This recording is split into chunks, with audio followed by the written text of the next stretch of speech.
पूज्य बहन श्री के वचनामृत बोल 23 से 29 तारीख 13/11/99 श्री देवचंद भाई।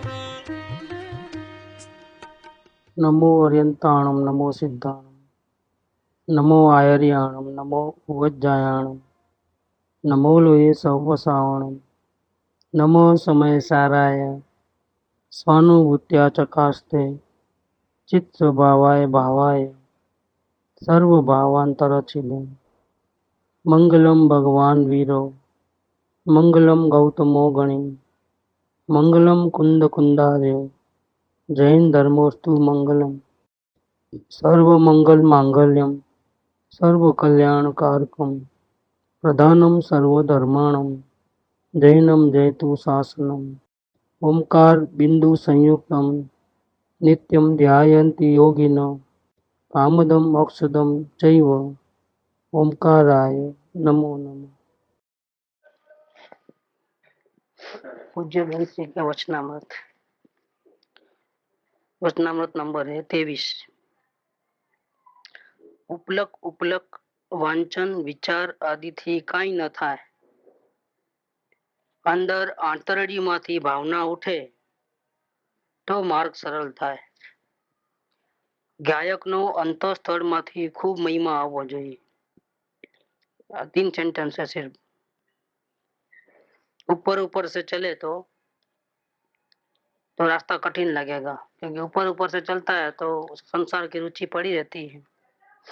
ये भी मिल जाए तो अच्छा करके ऊपर ऊपर से चलता है, वांचन करता है, कुछ चिंतन मनन करता है, लेकिन इससे कुछ मार्ग सरल नहीं होता है। उपलक उपलक वांचन विचार आदि से कुछ भी नहीं होगा। अंदर आंतरड़ी माथी भावना उठे तो मार्ग सरल था। अंदर में से आत्मा को ऐसा लगे कि अब ये नहीं चाहिए भकड़पट्टी, आत्मा अगर ऐसा बोले अंदर में से तो मार्ग सरल हो जावे। तो फिर वो दर्शन में वो संबंधी खत्म हो जाता है और ज्ञान निर्मल होता है। जब तक भावना नहीं है तब तक ज्ञान निर्मल नहीं होता है। तब तक पुरानी अनंत काल की जो वासना है उसके कारण से ज्ञान के ऊपर पर्दा आया है। रास्ता सामने होने पर भी मिलता नहीं, पटक पटक करते रहता है।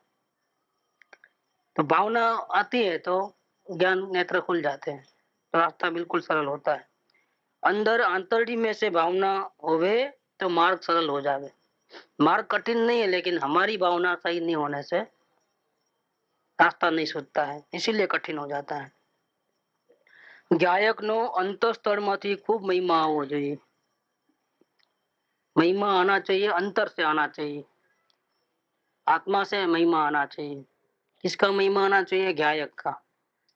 आत्मा का महिमा नहीं करके के गायक का महिमा का। गायक माने जानने वाला, गायक का अर्थ है जानने वाला।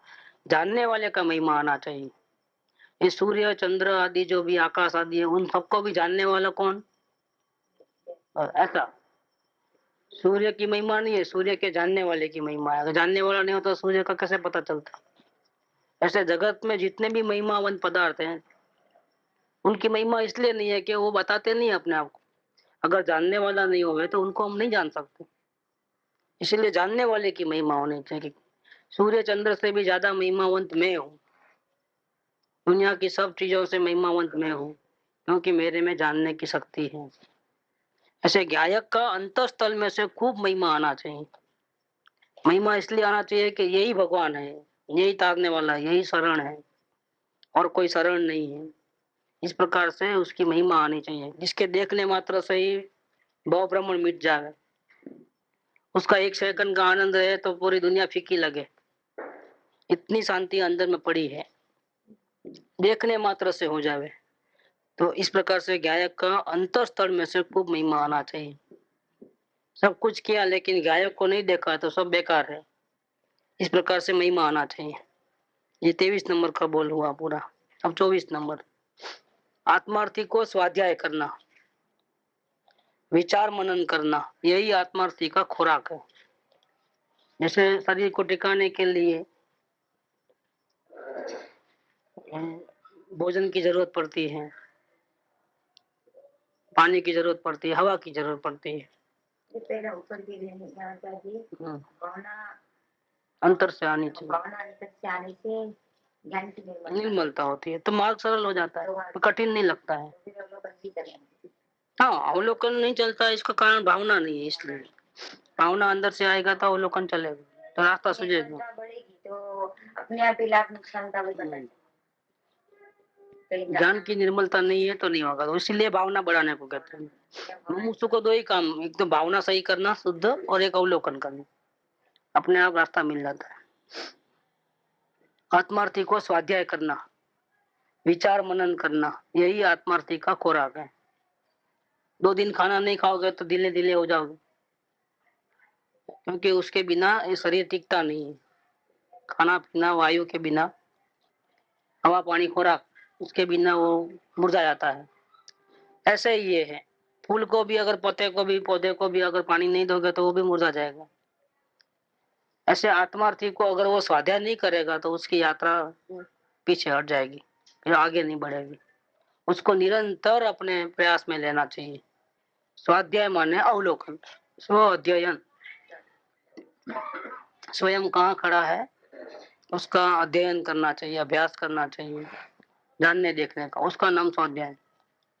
जानना देखना नहीं होवे तो विचार मनन करना चाहिए कि मैं कहाँ फंस गया हूँ, क्यों फंसा हूँ, क्या मिलता है, ऐसा करके 12 भावना का चिंतन, विचार, मनन। मनन माने जो सुना है उसको बार बार याद करना।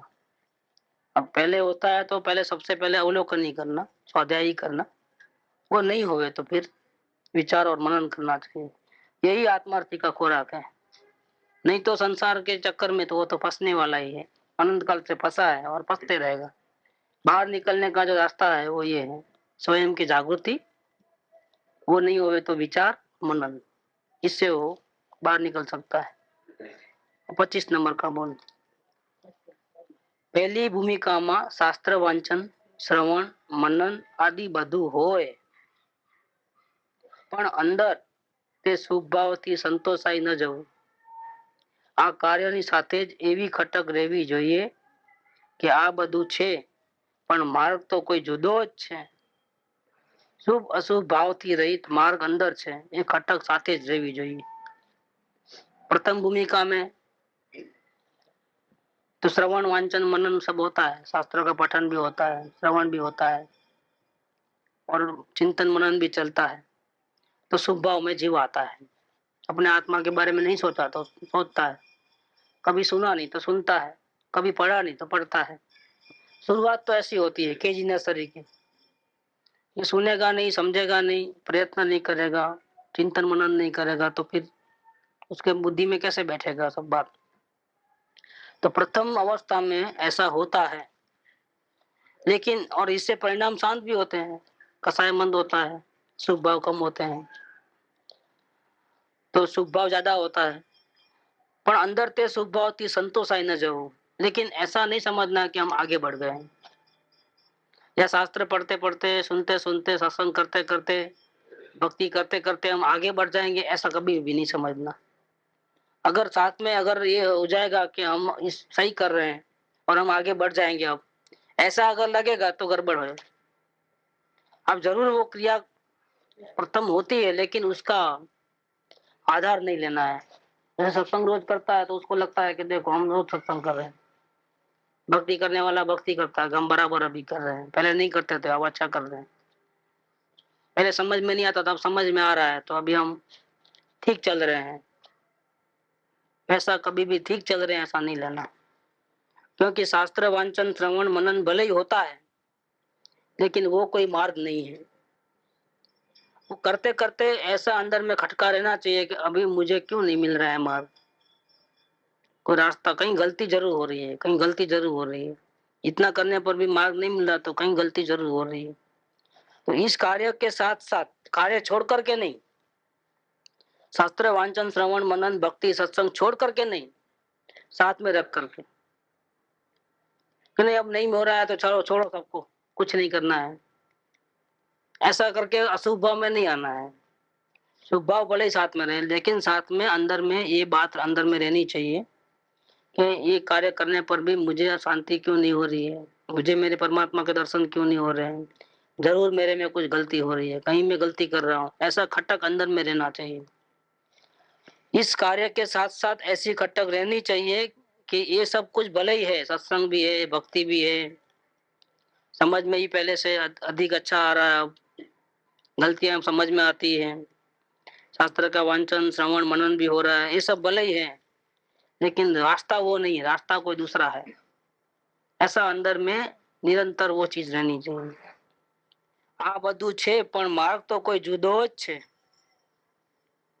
શુભ અશુભ ભાવથી રહિત માર્ગ અંદર છે, એ ખટક સાથે જ રહેવી જોઈએ। नेगेटिव बात कर रहे हैं यहाँ पर कि शुभ का और अशुभ का कोई भाव नहीं होना चाहिए मोक्ष मार्ग में। क्या होना चाहिए, कैसे करना चाहिए, वो बात नहीं है यहाँ पर क्लियर। नेगेटिव साइड से तो बोल दिए कि अशुभ भाव से भी धर्म नहीं है, अशुभ भाव से भी धर्म नहीं है। शास्त्र वांचन, माला फेरना, उपवास करना, क्रियाकांड, दान आदि वो मार्ग नहीं है, ऐसा कहा। क्या करना फिर वो यहाँ नहीं है, वो नास्ति से कथन है कि शुभाशुभ भाव से रहित मार्ग अंदर में है, ऐसी खटक साथ में रहनी ही चाहिए। अपने अनुभव को तलाशना है कि इतना इतना कर रहे हैं फिर भी हमको कुछ मार्ग मिला क्या, इतना करने के बाद भी मार्ग नहीं मिल रहा है तो अपना किसी को पूछने की जरूरत नहीं, हम डिसीजन ले सकते हैं। क्या डिसीजन लेना, शास्त्र पढ़ने से मार्ग नहीं मिलता है, दर्शन पूजा भक्ति करने से मार्ग नहीं मिलता है, सत्संग करने से मार्ग नहीं मिलता है, ऐसा डिसीजन हम ले सकते हैं। क्योंकि ये सब भले ही हो लेकिन अंदर में और कुछ भी होना चाहिए साथ, तो मार्ग मिलता है। तो और कुछ क्या चाहिए, क्या चाहिए, क्या चाहिए, उसकी खोज करना चाहिए, ध्यान उधर जाना चाहिए। सत्संग इतना किया, भक्ति इतना किया, शास्त्र इतना पढ़ा, दर्शन पूजा इतना किया, मार्ग नहीं मिला तो फिर हमको किसी को पूछने की जरूरत नहीं है कि मार्ग क्यों नहीं मिल रहा है। हमको डिसीजन ले लेना चाहिए कि ऐसा करने से तो मार्ग मिलता ही नहीं, और शास्त्र भी यही कहते हैं। शास्त्र, किसी शास्त्र में ये गारंटी नहीं दी है तो शास्त्र पढ़ोगे तो मार्ग मिल जाएगा या पूजा भक्ति करोगे तो मार्ग मिल जाएगा। हाँ, वो गारंटी दी है कि भावना होगी तो मार्ग मिलेगा, ये गारंटी आ गई। 14 ब्रह्मांड को शून्य होना पड़ेगा अगर, तो वैल्यू जो भी है क्रिया की नहीं है, भावों की नहीं है, अशुभ भाव शुभ भाव की नहीं है वैल्यू। वैल्यू किसकी है, भावना की वैल्यू। चाहे जितना पढ़ लेवे ना, पूरा शास्त्र पूरा पढ़ लेवे 11 अंग 9 पूर्व तक, लेकिन शुद्ध अंतःकरण की भावना नहीं है तो कार्य नहीं होगा। चाहे जितना मंद कसा है, सुकल्यसा के परिणाम हो, पंचमावृत का पालन हो, आत्मा नहीं मिलेगा। ये डिसीजन हर एक शास्त्र में और हर एक ज्ञानियों ने बताया है, निर्णय है। ऐसा हमारे को भी अपने अनुभव से निर्णय करना चाहिए। ये सत्संग करते हैं लेकिन सत्संग से कार्य नहीं होता है। वो कहा है और दूसरे अपेक्षा से कहा है कि सत्संग तो करना ही चाहिए, क्योंकि सत्संग में आएगा तो कौन सी बात से मार्ग मिलता है, वो बात सुनने को मिलती है। क्या कहाँ गलती रह जाती है वो सत्संग में मालूम होता है। इसीलिए कहते हैं कि सत्संग में कंपलसरी है, सत्संग करना ही चाहिए। सत्संग नहीं करोगे तो आत्मकल्याण नहीं होगा। इसका कारण वो है, क्या कारण है कि सत्संग में वो बात बताई जाएगी, वो गलती बता जाएगी कि जिससे हम शुभ भाव को धर्म मानते हैं वो गलत है, वो मालूम पड़ जाएगा। और सही क्या है वो बात सत्संग में मालूम पड़ेगी। इसलिए सत्संग की महिमा है। लेकिन कोई सत्संग ही करता रहे और मार्ग मिले, ये पॉसिबल नहीं है। कोई आता है तो 2-4 महीने में ही काम हो जाता है, किसी को 6 साल से सत्संग करे तो भी मार्ग नहीं मिलता है। इसका कारण क्या हो गया? अगर सत्संग से ही होता तो सबको हो जाना चाहिए, ऐसा नहीं होता है। भावना के ऊपर डिपेंड है। सत्संग की महिमा नहीं आती महिमा नहीं आती है तो उसको आत्मा की महिमा नहीं आती। किसी को ऐसा बताया, आत्मा की महिमा नहीं है तो उसको सत्संग की महिमा नहीं आएगी। तो वो कभी भी आएगा, लेट आएगा, रुचि पूर्वक नहीं आएगा, टाइम पास करने के लिए आएगा। उसका हेतु दूसरा रहता है, स्व लक्ष्य नहीं होता है, इसलिए कभी आएगा कभी नहीं आएगा। और उसको कुछ किसी को ऐसा अभिमान भी रहता है कि सत्संग की क्या जरूरत है, मुझे रास्ता तो मिल गया है, अब मैं जहाँ बैठा हूँ वहां बराबर हो जाएगा मेरा काम, अब मुझे जरूरत नहीं है, मुझे आत्मा के दर्शन हो गए हैं। ऐसा भी होता है। कोई सत्संग को शास्त्र पढ़ करके बोलता है तो शुभ भाव है, देखो इसमें लिखा है ना, नहीं होता है शुभ भाव से मार्ग। शुभ भाव से मार्ग नहीं मिलता है तो लिखा है, फिर हम क्यों बेकार की मेहनत करें। कि सत्संग आदि में क्यों उपयोग लगा है? वांछन विचार से, सत्संग से, श्रवण मनन से मार्ग तो मिलता नहीं है। मार्ग तो कोई दूसरे तरीके से मिलता है, शुभ अशुभ भावों से रहित मार्ग है। तो फिर हम क्या क्या जरूरत है इतना, क्या जरूरत है? तो इसीलिए यहाँ साथ में ये बात लिखा है कि आ कार्य नहीं साथे जो, हाँ ये कार्यों को छोड़ करके डिसीजन नहीं लेना है, ये चालू रहे और डिसीजन लेना है। क्योंकि अगर अंदर में मार्ग नहीं मिला है और ये भी छोड़ देगा तो कहाँ जाएगा वो? तो सुबह सत्संग की मेहनत नहीं करना है और व्यापार धंधे की मेहनत करना है, तो उसे मिल जाएगा क्या? घर गृहस्थी के कार्य करना है, समाज के प्रपंच में फंसना है, और सत्संग तो शुभ भाव है, इससे तो कार्य होता नहीं है। शास्त्र में ही लिखा है। तो शास्त्र में ये कहाँ लिखा है कि गृह गृहस्थी का काम करते करते, व्यापार धंधा करते करते मार्ग मिल जाएगा? सत्संग से कार्य नहीं होगा, शुभ भाव से कार्य नहीं होगा, वो तो लिखा है। लेकिन किसी शास्त्र में ये लिखा है कि अभी ये छोड़ दो और व्यापार धंधे घर गृहस्थी के कार्य में लग जाओ तो हो जाएगा, ऐसा लिखा है क्या? नहीं, अगर सत्संग में आने के बाद भी रुचि नहीं आती, रुचि नहीं आती है तो भावना, सत्संग अभिप्राय में कुछ लेके रखी, हाँ, अभिप्राय में शांति की भावना नहीं है। शांति की भावना होगी और सही सत्संग मिलेगा तो भावना उठेगी बिना नहीं रहेगी। अरे भावना जिसकी नहीं होती है, दूसरे इरादे से आते हैं तो भी उसको समझ में आ जाता है कि मार्ग में क्या कंडीशन है, तो वो पलटी मार के, पहले भले संयोग की भावना से आता है लेकिन बाद में उसको समझ में आता है सही सत्संग के, तो पलटी मार करके संयोग की रुचि छोड़ देता है और आत्मा की रुचि करता है। जागृत करना है। गलती होती है, सभी से होती है, लेकिन सत्संग नहीं करेगा तब तक तो गलती होगी।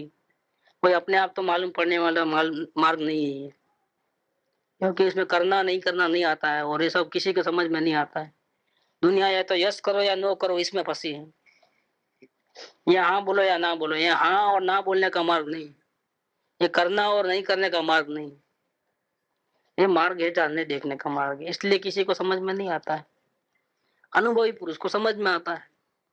इसका टेस्टिंग कोई करता नहीं है सिवाय अनुभवी पुरुष को। या इस पार या उस पार हो जाएंगे लेकिन बीच में समतोल नहीं रह पाएंगे। उसका टेस्टिंग कभी ने किया नहीं है, डर लगता है। अशुभ भाव भी छोड़ दूं, शुभ भाव भी छोड़ दूं तो फिर मैं क्या करूंगा? वो क्या करूंगा उसको पता नहीं। उसको दो भाव का पता है, अशुभ भाव का और शुभ भाव। वितराग मार्ग का दुनिया वालों को पता नहीं है। इसलिए सभी धर्मों में ये बात लिखी है, चोरी नहीं करना, झूठ नहीं बोलना, किसी को तकलीफ नहीं देना, और वो बात लिखी है कि सबको हेल्प करना, मानव सेवा, पशु सेवा, दान, त्याग, ब्रह्मचर्य, अहिंसा, ये सब लिखा है। ये नहीं करना, ये करना, लेकिन कर्तव्य भाव नहीं रखना कोई नहीं बताता है। ये सब करने में कर्तव्य भाव आता है वो कोई नहीं बताता। पाप करो तो भी कर्तव्य भाव और पुण्य करो तो भी कर्तव्य भाव। दुश्मन तो कर्तव्य भाव है, क्रिया भाव दुश्मन नहीं है। भाव तो चारित्र मोह के कारण से, लेकिन कर्तव्य भाव है कि मैं क्रोध करता हूँ या मैं भक्ति करता हूँ या मैं सेवा करता हूँ, मैं सेवा कर सकता हूँ, दूसरों को सुखी कर सकता हूँ। ये कर्तव्य भाव जो है वही दुश्मन है, वो दर्शन मोह के परिणाम है। खाना खाने की क्रिया वो तो जड़ की है, भाव है वो चारित्र मोह का है। लेकिन मैं खा सकता हूँ, ये भाव दर्शन मोह का परिणाम है। तो दुनिया वालों के पास दर्शन मोह के बारे में कुछ चिंतन नहीं चलता है। ऊपर ऊपर से फिटिंग कर देते हैं कि गलत हो रहा है, हिंसा हो रही है तो अहिंसा करो, क्रोध हो रहा है तो नहीं, क्रोध नहीं करना, क्षमा करना। तो करने वाली बात तो आई आखिर, नहीं करना और करने वाली बात तो दुनिया वालों को मालूम है। करना भी नहीं है और नहीं करना भी नहीं है, ये बात नहीं मालूम है लोगों को। और असल में मार्ग वो है, शुभ अशुभ भाव से रहित मार्ग है। लेकिन ये जो शुभ भाव होते हैं, सत्संग आदि भक्ति आदि होते हैं, उसको साथ में रख करके निर्णय करना है। उसको छोड़ करके संसार के कार्य में फंस करके निर्णय करना है, वो तो कहाँ करेगा। मंद कषाय में निर्णय हो सकता है, तीव्र कषाय में निर्णय नहीं हो सकता है। जहाँ रुचि बार की पड़ी है, सत्संग में तो आत्म कल्याण के भाव होंगे भी। व्यापार धंधे में बैठे हैं तो आत्म कल्याण का भाव नहीं होता है, वहां तो पैसा कमाने का भाव रहता है। इसीलिए हमारी जागृति टूट जाती है। वहां साथ में आत्मा का कल्याण करना है, वो भाव नहीं रहता है। सत्संग में तो करते करते आत्म कल्याण का भाव भी जागृत हो सकता है, इतना डिफरेंस है। वो वो कार्य में और इस कार्य में बहुत बड़ा डिफरेंस। घर में बैठे और मंदिर में बैठने से बहुत बड़ा डिफरेंस समझ में आता है।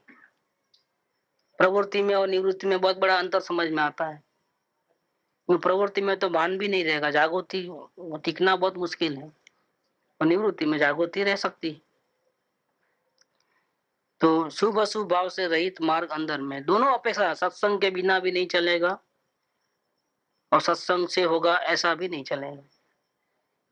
सत्संग कंपलसरी है, क्योंकि वहां ही वो बात मिलेगी कि सत्संग के बिना कार्य कैसे करना, देव दर्शन पूजा भक्ति के बिना भी कार्य कैसे करना, वो बात सत्संग में ही मिलेगी। सत्संग के बिना भी नहीं चलेगा और सत्संग से हो जाएगा ऐसा भी नहीं चलेगा। दोनों बात समझ करके अपने आप से लेवल लगाना है। शुभाशुभ भाव से रहित मार्ग अंदर है, ये खटक साथ में ही रहनी चाहिए। शुभ भाव में सत्संग में रहते रहते भी ये नक्की करना पड़ेगा कि काम तो मेरे ज्ञान से ही होने वाला है, बाह्य क्रिया से नहीं होने वाला है, भक्ति से नहीं होने वाला है, ज्ञान से होने वाला है। किसी के शरण में जाने से, किसी के हेल्प लेने से कार्य नहीं होने वाला है। मेरे ज्ञान के शरण में रहने से, वो कार्य करने से ही मुझे शांति मिलने वाली है। इसीलिए बाहर में भले ही सब कुछ हो, अशुभ भाव से बचे, सत्संग आदि करे, लेकिन अंदर में ये बात निरंतर रहनी चाहिए कि मार्ग तो जानने देखने का ही है, करने और नहीं करने का नहीं है। ये बात समझ में आना चाहिए। 26 नंबर, अंतर में आत्मदेव विराजते हैं, उसकी संभाल कर। अब अंतर में जा और तृप्त हो जा। अनंत गुण स्वरूप आत्मा को देख, उसकी संभाल कर। वितरागी आनंद से भरे हुए स्वभाव में क्रीड़ा कर। उस आनंद रूप सरोवर में केली कर, उसमें रमण कर। आत्मा को देखा है माता जी ने, इसलिए वो आत्मा की इस प्रकार से महिमा करते हैं। आत्मदेव नाम दिया उसको, देव सुनो, पंच परमेष्टि देव है, ऐसे ये भी है, अपना आत्मा भी देव है, अंदर में भी रहता है। उसकी संभाल कर मतलब जागृति रख। संभाल करना मतलब क्या, उस ध्यान देना। जैसे दूध गर्म रखा है तो ध्यान देना, गैस का ध्यान, संभाल रखना। संभाल रखने का मतलब क्या होगा, उसको ऊपर नहीं देना कि नहीं अब बोझा लगता है बंद कर दो, गैस तो गर्म ही नहीं होगा। गर्म तो करना है, ध्यान रखने में बोझा नहीं लगना। ध्यान गर्म रखने का चालू रखो, लेकिन ध्यान रखना है। ध्यान रखने का मतलब क्या है कि ऊपर न जावे, मतलब इतना गर्म करना है कि ओवर लिमिट नहीं, बाहर निकल जावे, इतना गर्म तो करना ही है। कि नहीं अब ध्यान रखने को बोले ना, अब ऊपर जाएगा तो ऊपर जाएगा तो करके शुरू से ही बंद कर दे तो गैस तो गर्म ही नहीं होगा, वैसा नहीं। संभाल रखने का मतलब ये है कि ध्यान रखने की बात है, मतलब उसको विभाव में न जाने देना, उसको वितराग भाव में ही रहना रखना। संभाल रखने का मतलब क्या, उसको राग द्वेष होवे, करना नहीं करना होवे, वैसा नहीं होना चाहिए, परिणाम में ऐसा नहीं होना चाहिए। संभाल रखने का ये मतलब है वितराग मार्ग में रहना, समता भाव में रहना। प्रसंग चाहे जैसे आवे, हम समता भाव में रहे तो ठीक, नहीं तो क्या होगा, या तो उत्साह ज्यादा हो जाएगा या निराशा आ जाएगी, दोनों गड़बड़ वाली बात है। ज्यादा अंतोष आ जाए या उत्साह आ जाए तो भी गड़बड़, और निराशा आ जाए वो भी गड़बड़, कि मैं फेल हो गया तो भी गड़बड़, मैं बहुत आगे निकल गया वो भी गड़बड़, दोनों गड़बड़ है। संभाव में रह सके इस प्रकार से संभाल रखना है, तो फिर प्रॉब्लम हो जाएगा। संतोष में आएगा तो भी परिणाम गिर जाएंगे, और डिप्रेशन में आएगा, में फेल होगा तो भी गिर जाएगा। परिणाम का चक्कर है, परिणाम में सब कुछ होता है। मुझे ज्ञाता दृष्टा भाव में रहना है। परिणाम ऊपर है नीचे है सब है, कभी जागृति अच्छी है कभी नहीं है, सब होगा। मुझे संभाल किसकी रखनी है, परिणाम की रखनी है कि आत्मदेव की रखनी है, मुझे ध्यान किसका रखना है, बस। तो उसका ध्यान रखो कि वो समता भाव से भाव इसलिए तो नहीं हो गया ना, फिसल तो नहीं गया। हर प्रसंग, हर एक उदय में, चाहे परिणाम अच्छे हो चाहे बुरे हो, हम समता भाव में है कि नहीं, बस इतना संभाल रखना है। देखना मात्र है, देखने मात्र से ही वो लाइन बैठ जाएगी। अब अंतर में जा और तृप्त हो जा, और देखो फिर मजा क्या होता है, कितनी शांति मिलती है। अब अंतर में जा। अंतर में स्वभाव है, अंतर माने स्वभाव, और वो बाहर माने परिणति। परिणति को देखना भूल जा और अंतर में स्वभाव को देख। स्वभाव में जा, स्वभाव जैसा है वैसा हो जा और तृप्त हो जा, और फिर आनंद ले। अनंत गुण स्वरूप आत्मा को देख, परिणाम को मत देख। इसका मतलब क्या? परिणाम को मत देख। परिणाम कैसे भी हो, तुम किसको देखना है, संभाल किसकी करना है, उसकी संभाल कर, मतलब ध्यान उसका रख, नजर उसके ऊपर रख। परिणाम में गड़बड़ है, तेरे में क्या है देख, उसको ध्यान रख। वितरागी आनंद से भरे हुए स्वभाव में क्रीड़ा कर। अंदर में जो आनंद है वो कैसा है? वितरागी आनंद है। एक तो राग का आनंद होता है, भोग विलास का, देखना सुनना चखना और आनंद आता है, वो राग वाला आनंद है। राग वाला आनंद क्षण भंगुर होता है। राग वाला आनंद में दूसरे किसी की जरूरत पड़ती है, जैसे इंद्रियों की जरूरत पड़ती है, अन्य पदार्थों की जरूरत पड़ती है। वितरागी आनंद में क्या है? वो क्षण भंगुर नहीं है। दूसरा, उसमें किसी की आधार लेने की जरूरत नहीं, वो आत्मा में से निकलता है। तो वितरागी आनंद से भरा हुआ स्वभाव है अपना, उसमें क्रीड़ा कर, उसमें घूम, जितना घूमना है वो। तुमको शांति चाहिए तो वहीं मिलेगी शांति। क्रीड़ा कर माने बगीचे में नहीं घूमते हैं, कोई बात की चिंता नहीं रहती है। जैसे बगीचे में घूमते हैं वैसा रोड पे नहीं घूम सकते। क्रीड़ा करना मतलब जैसा दिल में आवे ऐसा, बैठना है बैठो, सोना है सो, उछलना है उछलो, कूदा कूद करना है करो, जो करना है करो, क्रीड़ा कर। मतलब जैसा दिल में आवे ऐसा रहना, वो बगीचे में होता है। ऐसे आत्म बाग है, उसमें वितरागी आनंद मिलता है, तो पॉल्यूशन फ्री वातावरण रहता है, अशांति नहीं होती है, आकुलता नहीं होती है, वितरागी आनंद मिलता है। ऐसे स्वभाव को देखते देखते उसमें क्रीड़ा कर, मतलब शांति से रहे, जो करना है कर। ते आनंद रूप सरोवर में केली कर, एमा रमण कर। आनंद रूपी सरोवर में केली कर, बस वहां अपना समय गुजारा कर, वहां आनंद से रहे। आनंद का सरोवर है, आनंद का दरिया अंदर में है, स्वयं के पास ही है सब। सरोवर क्यों कहा और दरिया क्यों कहा? क्योंकि ये कभी खत्म होने वाला नहीं। छोटे से तालाब में पानी कम रहता है और सरोवर में बहुत पानी रहता है, दरिया में और भी पानी ज्यादा रहता है। मतलब अनलिमिटेड जैसे समझ लो, ऐसे आनंद भी अनलिमिटेड है, इसलिए सरोवर की, दरिया की उपमा दी है। आत्मा कैसा है कि आनंद रूपी सरोवर का भरा पड़ा है, उसमें आनंद चला चल भरा पड़ा है, कभी खत्म होने वाला नहीं, उसमें तू रमण कर। तो ये 26 नंबर की बात है। संभाल करना का मतलब बहुत सिंपल है, याद करना वो अलग बात है। दूध ऊपर नहीं जावे ऊपर नहीं जाए ऐसा याद नहीं करना पड़ता है, देखना पड़ता है। संभाल करने में क्या है? देखना पड़ता है। हम याद करने लगे तो गड़बड़, आत्मा ऐसा ऐसा ऐसा ऐसा करके गायक है, जानने वाला है, तो फिर वो जाप और याद करना होगा, या सुनी हुई बात का रटन मनन होगा, वो नहीं करना है, संभाल रखना है। वर्तमान में वो क्या कर रहा है, करने नहीं करने में तो नहीं फंसा है, बस उतना देखना है, उसका नाम संभाल करना है। 27 नंबर, आवा काले परम पूज्य गुरुदेव श्री आत्मा प्राप्त કર્યો, તેથી परम पूज्य गुरुदेव एक अचंभो है। आत्मा का दर्शन करना इस काल में बहुत दुष्कर है, क्योंकि सत्संग मिलता नहीं है, सच्चे वितरागी गुरु नहीं है, और भटकाने वाले बहुत है, उल्टा रास्ता बताने वाले बहुत, करने और नहीं करने वाली बात करने वाले हैं, लेकिन कुछ भी नहीं जानना देखना है वो बात। तो वो आगरा में तो शास्त्र के अभ्यासी है, लेकिन उनको भी ये बात कहे तो उनको नवी नया लगी बिल्कुल। ये बात पहली बार सुन रहे हैं, ऐसी बात कभी सुनी नहीं। उनको पूछा कि भाई क्या बात है, बहुत से विद्वानों को मिले थे ना, आप तो इतने साल से सुन रहे हो, खुद भी लेक्चर देते हो, कितना टाइम हो गया? 67 68 से कांटेक्ट में है, तो ये बात नहीं सुनी। देखो कैसी आश्चर्य की बात। इस विद्वान को जानते हो, उस विद्वान को, हाँ सबको सुना है मैंने, ये बात कभी नहीं सुनी, नहीं नहीं कभी ये बात नहीं सुनी। ये कैसी आश्चर्य की बात लगती है, शास्त्र में नहीं लिखा, कभी ये बात नहीं सुनी। ये कैसी आश्चर्य की बात लगती है, शास्त्र में नहीं लिखा ऐसी बात नहीं, वही शास्त्र में से निकाल के बताए, वही गुरुदेव के वचनामृत में से, माता जी के वचनामृत में, वही शास्त्रों में से निकाल के बताया। ध्यान ही कभी नहीं गए। देखो, ये बात हम पहली बार सुन रहे हैं। ये कैसी आश्चर्य की बात है ये, आश्चर्य की बात है। तो ऐसे काल में शास्त्र पढ़ने वाले को भी ये रास्ता नहीं मिलता है। जो पूजा भक्ति में रहता है उसको भी ये रास्ता नहीं मिलता है। विद्वानों को रास्ता नहीं मिलता है।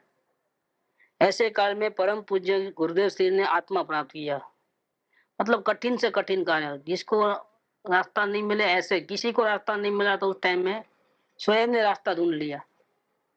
वो भी पॉसिबल नहीं होता है। नियम ऐसा है कि भूतकाल में आराधना नहीं की होती और वर्तमान में सदगुरु नहीं मिलते प्रत्यक्ष, तब तो मार्ग मिलने का कोई सवाल ही नहीं। ये तो नियम है।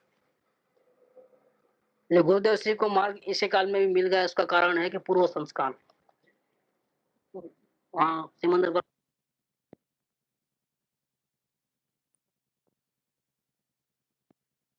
राग और द्वेष की बात सुनने की मिलती है, करना और नहीं करने की बात सुनने को मिलती है, कुछ छोड़ना, कुछ लाना, ले जाना, ये बात मिलती है। कुछ भी नहीं करना, सिर्फ देखना जानना है, वो बात नहीं मिलती है कहीं भी। ऐसे समय में जब सब लोग करने और नहीं करने में पड़े हैं, तब ये रास्ता मिलना पूर्व संस्कार के बिना नहीं मिलता है। तो इस ऐसे काल में पूज्य गुरुदेव सिंह ने आत्मा को प्राप्त किया। इसीलिए परम पूज्य गुरुदेव एक अचंबा है। अचंबा मन आश्चर्य लगे। ऐसा ऐसा कैसे मिल गया? मिल नहीं सकता ऐसे काल में। ऐसी बात भी कहीं सुनने को नहीं मिलती थी। फिर उनको आत्मज्ञान कैसे हो गया? आश्चर्य होता है। वो भी बिना गुरु के कैसे हुआ? बिना गुरु के हुआ, लेकिन संस्कार पूर्वक के थे और समय सार शास्त्र हाथ में आ गए, जिसमें ये बातें लिखी है करने और नहीं करने के अलग, इससे अलग वेद ज्ञान करने की बात, जानने देखने की बात, अवलोकन की बात उसमें लिखी है। 2000 साल पहले लिखा हुआ है समय सार शास्त्र। वो उनको आत्म में आने से लाइन बैठ गए, संस्कार जागृत हो गए और अंतर्मुख होकर के आत्मज्ञान भी हुआ बिना गुरु के, क्योंकि भूतकाल में संस्कार लेके आए थे। तो जहां ये रास्ता, ये माल मिल ही नहीं सकता था, वितराग का मार्ग किधर भी नहीं था, उसकी हवा भी नहीं चलती थी, सब क्रियाकांड में उसमें उसमें फंसे थे। वहां उन्होंने अकेले अपने रास्ता ढूंढ लिए समय शास्त्र में। आ काले दुष्कर्मा दुष्कर प्राप्त करी। मूल दिगंबरों को पता नहीं था कि रास्ता क्या है। उनके शास्त्र में लिखा है, समय सार उनके पास था, लेकिन किसी को पता नहीं था। और ये मूल दिगंबर नहीं थे, तो स्थाना कोई संप्रदाय में जन्म लिए और साधु बने थे। यहाँ समय सार नाम का चीज ही नहीं था वहां पर।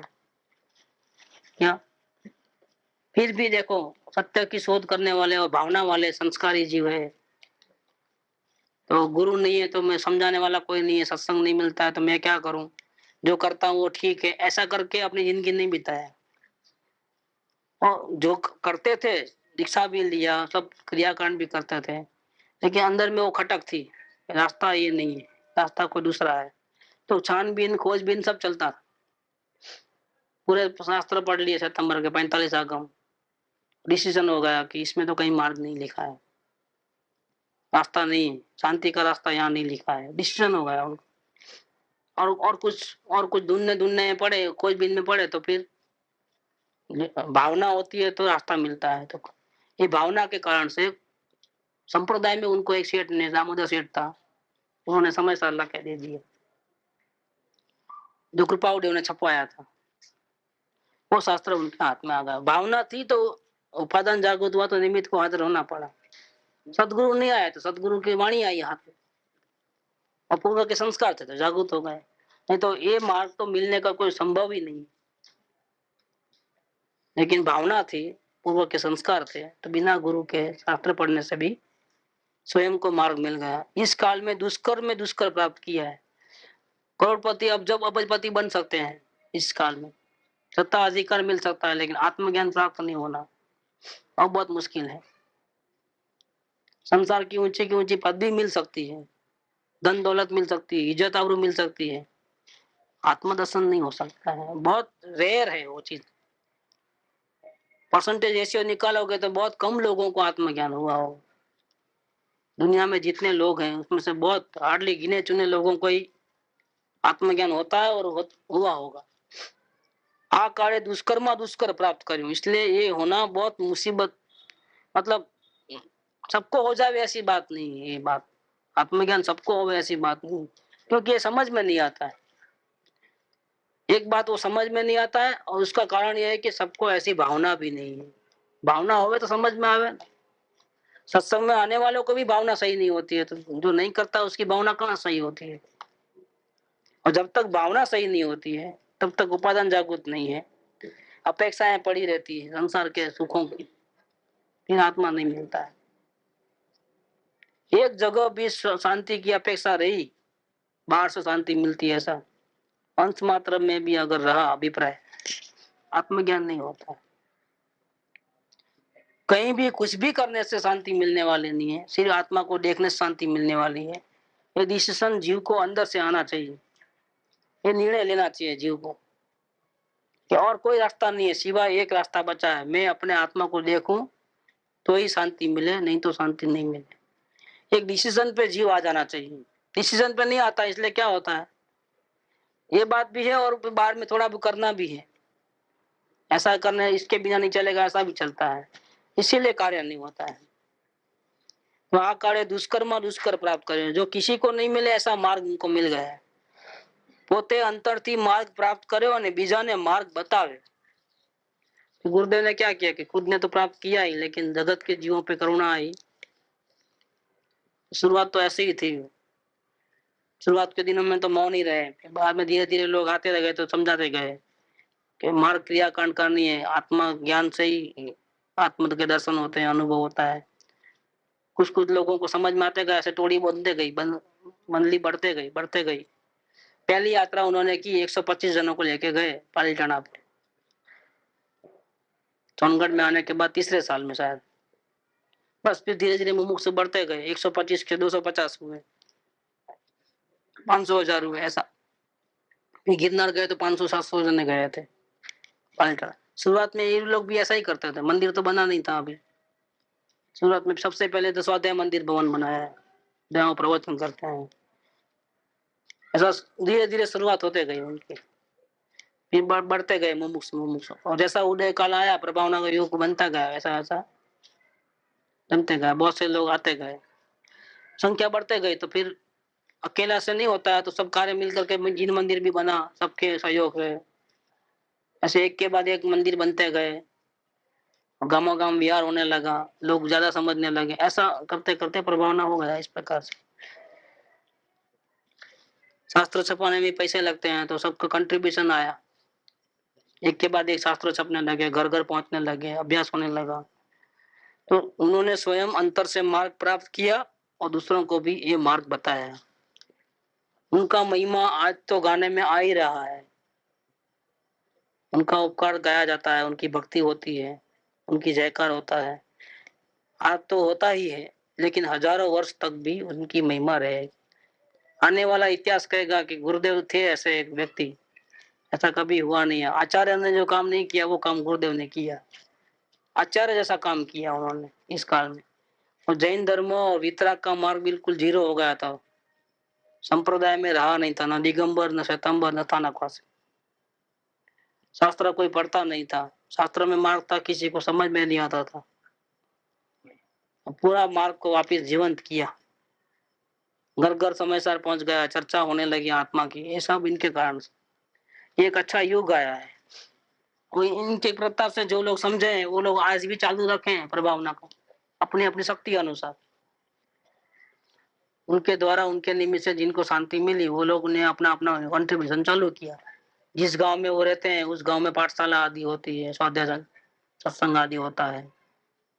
खुद समझे तो दूसरों को समझाते हैं। इस प्रकार से और भी लोगों को ये मार्ग मिलता है। ये सभी का महिमा है तो गुरुदेव का है। आज तो उनकी महिमा है, लेकिन 1000 साल तक भी उनकी महिमा गाने में आएंगी। भविष्य उनको याद करेगा। पंचम काल के जीवों के ऊपर आचार्य कुनकुन देव का और इसके बाद गुरुदेव का बहुत बड़ा उपकार है। लोक भाषा में वितराग का मार्ग बताया है, से हिंदी गुजराती सब मराठी सब में आ गया है, गुरुदेव की वाणी पहुंच गई। एबेंसी भी वचनामृत भी मराठी में कन्नड़ में सब में आ गया है, हिंदी में मराठी में कन्नड़ में तमिल में, क्योंकि भाषा सरल है तो सब में आया है। ये सब उनकी कृपा से हुआ है। तो 27 नंबर का बोल हुआ। 28 भविष्य का चित्रामण कैसे करना वो तेरे हाथ की बात है। इसलिए कहा है कि बंद समय जीव चेतिए, उदय समय सा उचाट। सज्जाई वगैरह में किसी में आया होगा ये बात। क्या कर्म का उदय आते हैं तब रोते चिल्लाते हो, पर कर्म बांधते वक्त क्यों ध्यान नहीं रखते? तब तो आंख बंद करके भोग विलास कर लिए, तब तो संभले नहीं, अपने राग और अपने द्वेष भाव को छोड़ा नहीं। राग करे तो भी फंसे हो, द्वेष करे तो भी, चाहे अन्य पदार्थ आत्मा हो चाहे जड़ हो, कोई भी पदार्थ में राग और द्वेष करते हो तो भविष्य में उसका जो उस टाइम में जो कर्म बंधन होता है भविष्य में उदय आता है। जैसे किसी को अपनी इच्छा के अनुसार ही चलाने का भाव रहता है, किसी हमारी इच्छा के अनुसार ही चलना सब, तो क्या होता है सबको दबाता फिरता है, सबको डर लगता है कि इनकी बात नहीं मानोगे तभी झगड़ा होगा। तो ऐसा एक नेचर रहता है, वो डोमिनेटिंग पावर जिसको बोलते हैं, घर में हमारी ही चलना करके ऐसा।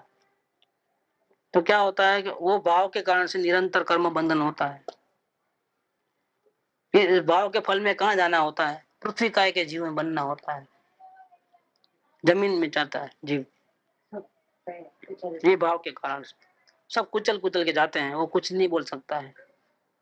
वो भी देखो किसी का किसी की प्रगति देख करके ईर्ष्या होती है, हम लाइन सिखाए और कहाँ के कहाँ पहुंच गए, बहुत आगे निकल गए, भाव खा रहे हैं, ध्यान नहीं दे रहे, अपनी इज्जत नहीं कर रहे, अभिमान में जी रहे हैं, ऐसा करके वो अंदर में उसको मालूम नहीं है, लेकिन उसके निमित्त से अंदर में ऐसे ईर्ष्या भाव चालू रहता है।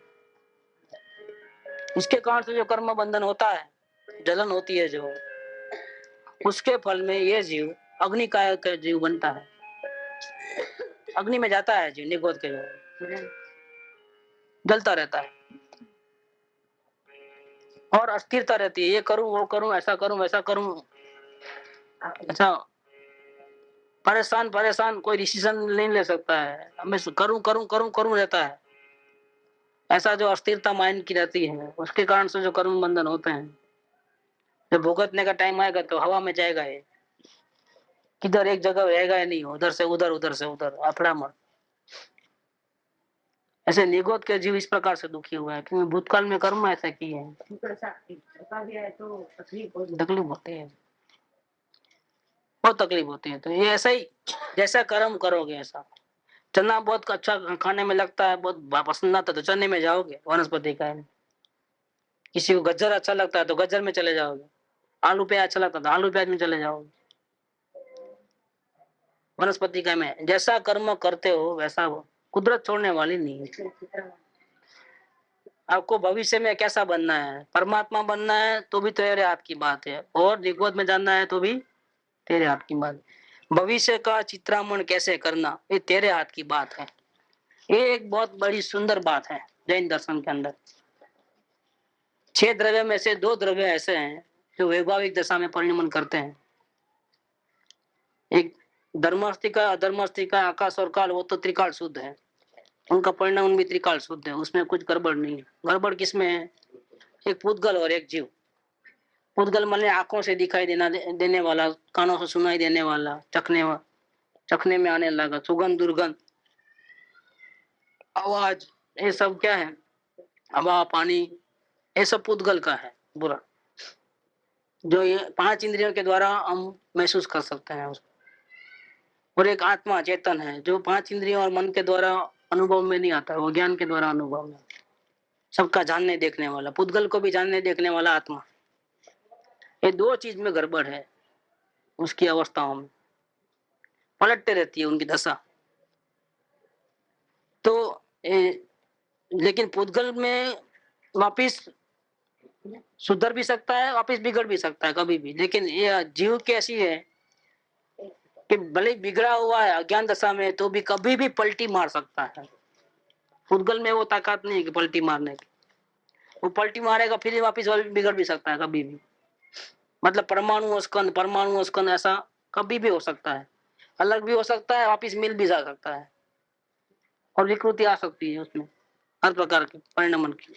एक जीव द्रव्य ऐसा है कि कभी भी पलटी मार सकता है, उसको अगर चाहे तो वो पलटी मारे। अगर वो जागृत रहे तो चाहे जितने सालों का अज्ञान हो, एक सेकंड में जला के दे, राख कर दे। एक सुंदर बात है। ऐसा नहीं है कि अभी अनंत काल से दुखी है तो अभी दुखी ही रहेंगे, अभी हमारा भविष्य अच्छा नहीं हो सकेगा, ऐसा नहीं है। जीव चाहे तो अपने हाथ की बात है, ताकत उसके पास है। किसको देखना किसको नहीं देखना सब उसके हाथ की बात है। ये मोक्ष मार्ग में जीव स्वतंत्र रूप से चल सकता है। शरीर में चाहे जितनी बीमारी हो, बाहर की अवस्था चाहे जितनी प्रतिकूलता हो, वो गुरुदेव तो कहते हैं कि नरक में आंख कान बंद कर देते हैं, और जैसा वो पोटली बांधते हैं ना, ऐसा पूरे शरीर को बांध करके पोटली बांधते हैं, और फिर ऊपर से वो बड़े बड़े हथौड़े आते हैं जो लोहे को टीपने के, वो मारते हैं, अग्नि में जलाते हैं। ऐसा ऐसा ऐसा तकलीफ देते हैं नरक में, तो भी वहां भी आत्मा आत्मज्ञान कर सकता है ऐसी तकलीफ में भी, क्योंकि स्वतंत्र है जीव। जरूरी नहीं है कि ऐसे तकलीफ आए तो रोते ही रहे चिल्लाते रहे, वो थोड़ा अंदर में अलग पड़ जावे, विचार करे और जागृति में आ जाए तो काम हो जाता है।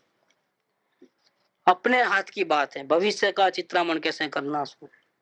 इसलिए कहा है कि बंद समय जीव चेती है। आप वर्तमान को संभालो, बंधन करते वक्त देखो, आप हर हाल में जागृति में और समता भाव में रहो। जीव अगर समता भाव में रहेगा तो बंधन नहीं होगा, तो कर्मों की निद्रा हो जाएगी। परिस्थिति तो बनेगी, परिस्थिति को चेंज नहीं कर पाओगे, लेकिन समता भाव होने से नए कर्म बंधन नहीं होगा और वर्तमान में भी शांति रहेगी। तो बंद समय जीव चेतिए, उदय समय सा उचार। बाद में रोने से कोई मतलब नहीं है, अभी वर्तमान में सावधान हो जाओ। ये वर्तमान में जागृति का मार्ग है। अगर वो संभाव में रहेगा तो परमात्मा बन जाएगा। राग करेगा या द्वेष करेगा तो दुखी हो जाएगा। किधर भी राग, दुनिया में कोई भी पदार्थ राग करने योग्य नहीं है। इसलिए देवगुरु शास्त्र की भक्ति शब्द है, राग शब्द नहीं है। भक्ति इसलिए कि उन्होंने जिस मार्ग पे गए और जो गुण उत्पन्न किए वो गुण मुझे पसंद है, इसीलिए भक्ति है, राग नहीं है। गुणों की रुचि है, गुणों का प्रेम है, बहुमान है, वो भक्ति है। देवगुरु शास्त्र के प्रति राग नहीं करना है। राग में तो आधार बुद्धि आएगी, अपना अधिकार की बात चलेगी। फिर गुरु को कोई डांटेगा तो द्वेष आ जाएगा, क्योंकि गुरु से राग किया है। वो बात नहीं। गुरु के बारे में कुछ ऐसा ऐसा बोलेगा तो द्वेष हो जाएगा उन व्यक्तियों के साथ, तो ये भक्ति नहीं हुई, वहां पे गड़बड़ हो गई यहाँ पर। हाँ, राग और द्वेष चालू हो गया। गुरु की समता भाव, गुरु का अंदर के आत्मज्ञान, भेद ज्ञान, ऐसे जो गुण उत्पन्न हुए हैं उसके कारण से बहुमान रहता है उस चीज का, ताकि मेरे को भी ऐसा रहना है, मुझे भी ये मार्ग पसंद है, मुझे भी ऐसे गुण प्रकट करना है। तो ऐसी जो भावना बढ़ी उसको भक्ति कहा गया। गुरु के प्रति भक्ति होती है, गुरु के प्रति राग नहीं होता है। राग हुआ तो गड़बड़ है, तो झगड़ा कर लेगा दुनिया वालों के साथ, तुमने मेरे गुरु को गाली क्यों दी, तुमने ऐसा क्यों कहा। वो तरीका भी नहीं, उसको पलटाने का तरीका नहीं है वो चीज। वो गालियां देवे और हम शांत रहे, उसकी पूरी बातें सुन करके फिर वो कहाँ गलती करता है उसके सामने समझा करके उसको एक बात रख देवे। वो खुद बोलना चाहिए कि मेरी गलती हो गई, मैंने गाली दी इसको। हमने तेरे गुरु को गाली दिया तो गलती मेरी हुई, तो उसको बोलना चाहिए। हम नहीं बोलना चाहिए कि आप गलत कर रहे हो, आपको जो करना है करो, ऐसा परिणमन होना चाहिए। तो राग करेगा तो गलती हो जाएगी, तो हम फाइट करेंगे उसके साथ। और अगर भक्ति होगी तो हम ऐसा काम करेंगे ताकि उसको स्वयं को बोलना पड़ेगा कि मैंने गलती की है।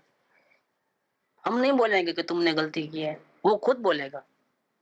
और जब खुद बोलेगा तो सुधरेगा, तो पलटी मार सकेगा। इसीलिए द्वेष भाव नहीं किसी के साथ।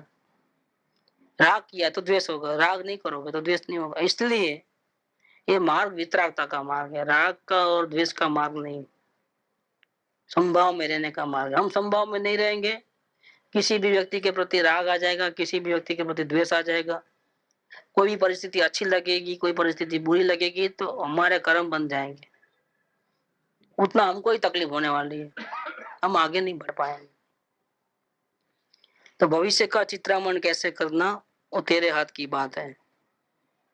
इसीलिए कहा है कि बंद समय जीव चेती है, उदय समय सा उचाट। ये 28 नंबर हुआ। अब 29 नंबर, ज्ञान को धीरा करके, धीरा मतलब क्या, शांत लेकर,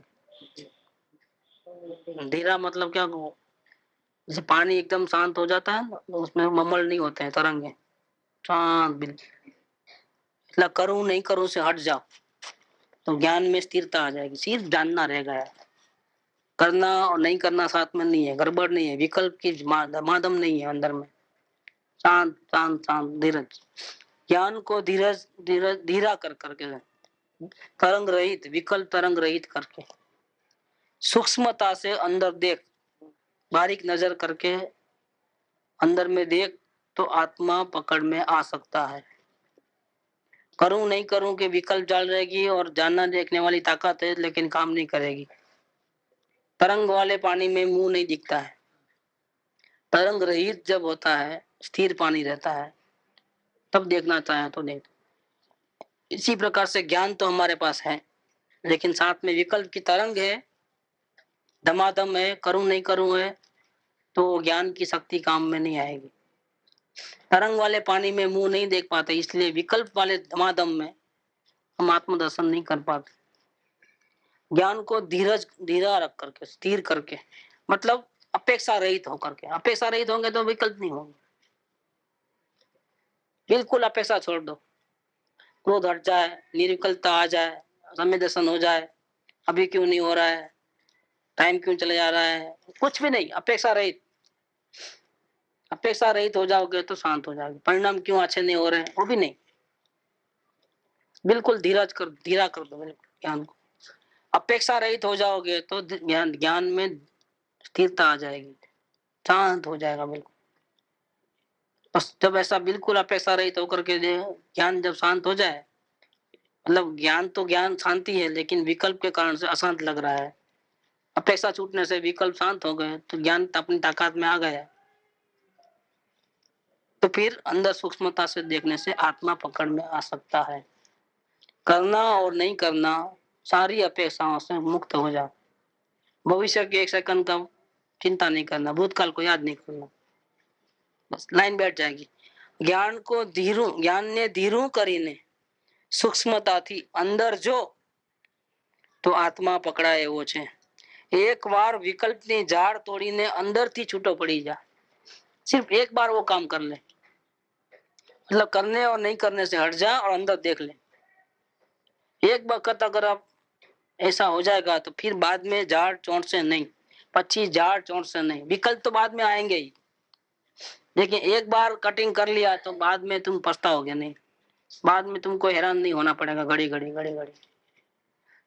एक बार विकल्प ની ઝાડ તોડીને અંદરથી છૂટો પડી જા, અપેક્ષા છોડી દે બધી, તો એકે વિકલ્પ નહીં આવે। વિકલ્પથી ઝાડથી છૂટા કેવી રીતે પડવું, અપેક્ષા છોડી દેવાની બધી। चाहे जैसी परिस्थिति हो, हमको ऐसे में ही काम करना है। अब परिस्थिति सुधरे, भविष्य में क्या होगा उसकी चिंता कुछ नहीं, भूतकाल में ऐसी गलती क्यों की वो भी नहीं, अभी तक समझ में क्यों नहीं आता वो भी नहीं। आज का आज बिल्कुल फ्लो हो जाओ, सारी अपेक्षा छोड़ दो। गलती हुई तो हुई, भविष्य जैसा होने वाला होगा। वर्तमान में बिल्कुल विकल्प रहित, अपेक्षा रहित हो जाए। जल्दी दर्शन हो जाए तो अच्छा, वो भी नहीं। परिणाम सुधर जाए वो भी नहीं, अवलोकन चले वो भी नहीं। ऐसा बिल्कुल अपेक्षा छोड़ दोगे तो विकल्प टूट जाएंगे पूरे, विकल्प सब भाग जाएंगे। ज्ञान एकदम स्थिर हो जाएगा। ज्ञान स्थिर होते ही अंदर में देख लो कि जानने वाला भी है। बस एक बार तुम विकल्प की जाल को तोड़ करके अंदर से भिन्न हो जा, फिर जाल चिपकेगी नहीं, फिर तुझे हैरान गति नहीं होगी। वो आएंगे विकल्प, लेकिन बाद में तुम हैरान नहीं होगे, क्योंकि तुम ज्ञान में भिन्न हो ऐसा तुमको हमेशा पता लगेगा। विकल्प विकल्प में और मैं मेरे में। इस प्रकार से ज्ञान को धीरज से शांत करके सूक्ष्मता से अंदर में देख, तो आत्मा पकड़ में आ जाएगा। अपेक्षा रखोगे कोई ना कोई विकल्प रहेगा, तुमको पकड़ में नहीं आएगा। ये बात की। ये 29 नंबर तक यहाँ तक रखेंगे। હે બાલમરેમાં લીધેલું હા सुख धाम अनंत सुसंत चही दिन रात रहे तद ध्यान मही प्रशांति अनंत सुधामय जे